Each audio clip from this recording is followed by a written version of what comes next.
বন্ধুরা, তোমরা কেমন আছো? আমি ভালো আছি। আমার রান্না চ্যানেলে তোমাদের স্বাগত। অনেক অনেক ধন্যবাদ আমার চ্যানেলে সহযোগিতা করার জন্য। তো আজকেও আমি বানাবো পাঙ্গাস মাছের কালিয়া। আকাশটি করে গরম হয়ে গেছে, তেলটা দিই, মাছগুলো সবটা মাখিলি। এটা গরম হয়ে গেছে, একে একে দিই,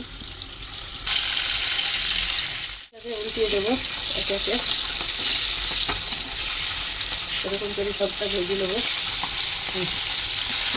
একবারে সবজি ফেলে নিলাম, তুলে নেবো, ভাজা হয়ে গেছে।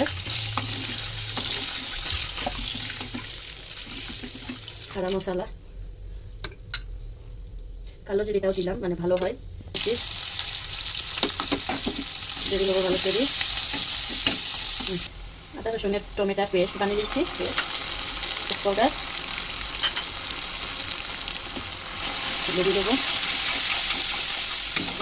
ভালো করে মশলাটা হওয়ার নিয়ে পানি দেবো অল্প করে, যাতে সিদ্ধ হয় মশলাটা। এবার মাছগুলো দিয়ে দেবো। মশলাটা হয়ে গেছে, অল্প করে পানিটা দেবো, হয়ে গেছে। এবার ধনিয়ার পাতা দেবো, জিরা গুঁড়া দেবো, বাস হয়ে গেছে সবজিটা। বন্ধুরা, আমার ভিডিওটা ভালো লাগলে আমার পাশে থেকো, আমার চ্যানেলটা সাবস্ক্রাইব করিয়ে।